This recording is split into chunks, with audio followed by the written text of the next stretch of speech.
You, John Fitzgerald Kennedy, do solemnly swear. I, John Fitzgerald Kennedy, do solemnly swear.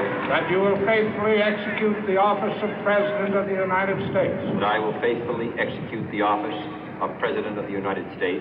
And will, to the best of your ability.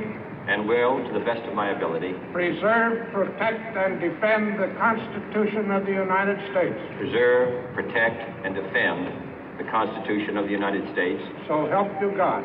So help me God.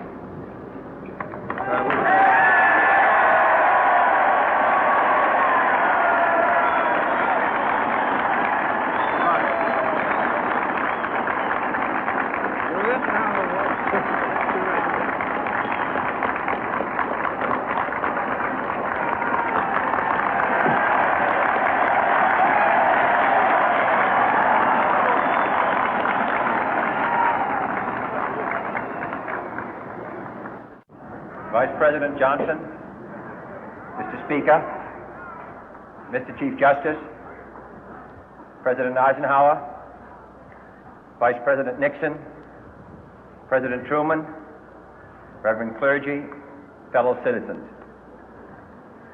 We observe today not a victory of party, but a celebration of freedom, symbolizing an end as well as a beginning, signifying renewal as well as change.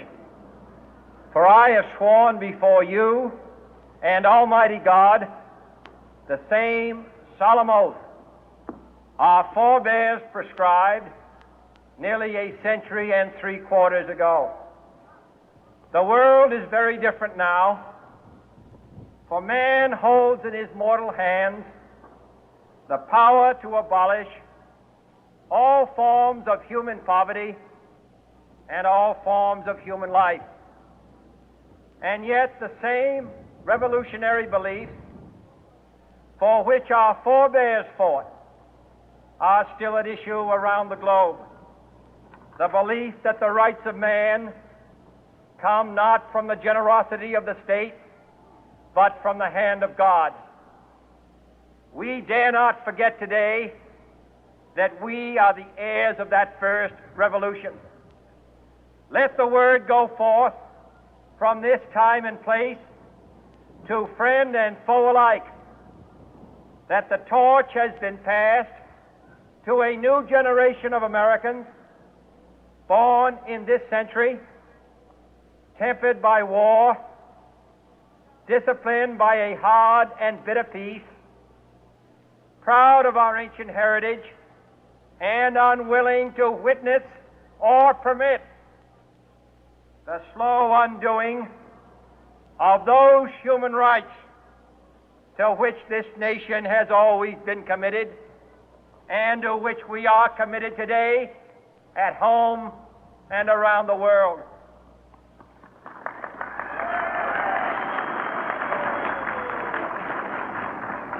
Let every nation know, whether it wishes us well or ill, that we shall pay any price, bear any burden, meet any hardship, support any friend, oppose any foe to assure the survival and the success of liberty.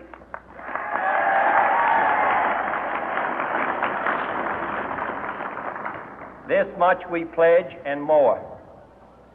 To those old allies whose cultural and spiritual origins we share, we pledge the loyalty of faithful friends.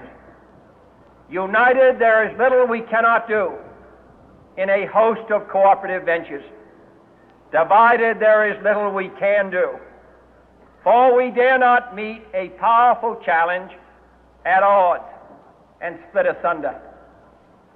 To those new states whom we welcome to the ranks of the free, we pledge our word that one form of colonial control shall not have passed away, merely to be replaced by a far more iron tyranny. We shall not always expect to find them supporting our view, but we shall always hope to find them strongly supporting their own freedom, and to remember that in the past, those who foolishly sought power by riding the back of the tiger ended up inside.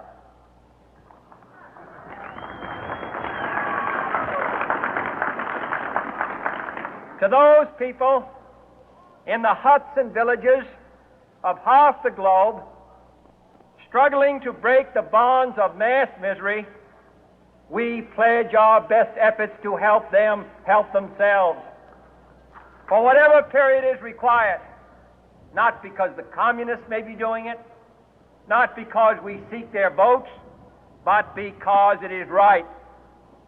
If a free society cannot help the many who are poor, it cannot save the few who are rich.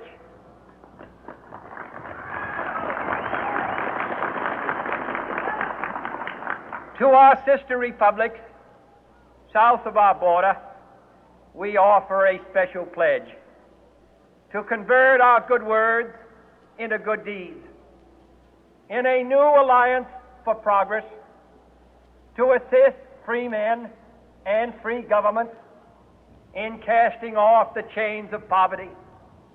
But this peaceful revolution of hope cannot become the prey of hostile powers. Let all our neighbors know that we shall join with them to oppose aggression or subversion anywhere in the Americas.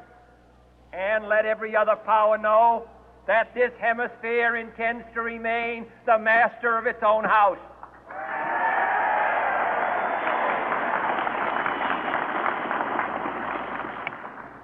To that World Assembly of Sovereign States, the United Nations, our last best hope, in an age where the instruments of war have far outpaced the instruments of peace, we renew our pledge of support to prevent it from becoming merely a forum for invective, to strengthen its shield of the new and the weak, and to enlarge the area in which its writ may run.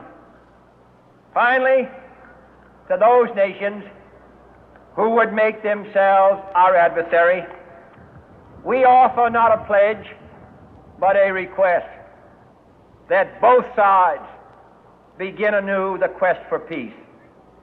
Before the dark powers of destruction, unleashed by science, engulf all humanity in planned or accidental self-destruction, we dare not tempt them with weakness, for only when our arms are sufficient beyond doubt can we be certain beyond doubt that they will never be employed.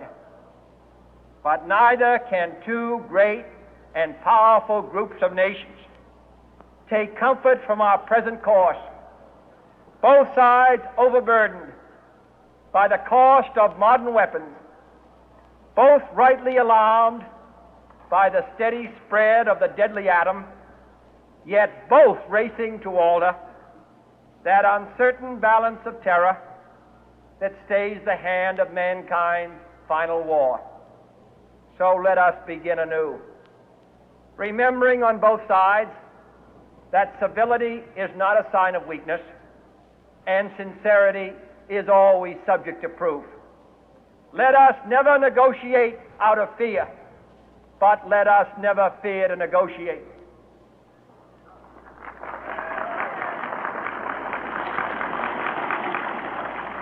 Let both sides explore what problems unite us, instead of belaboring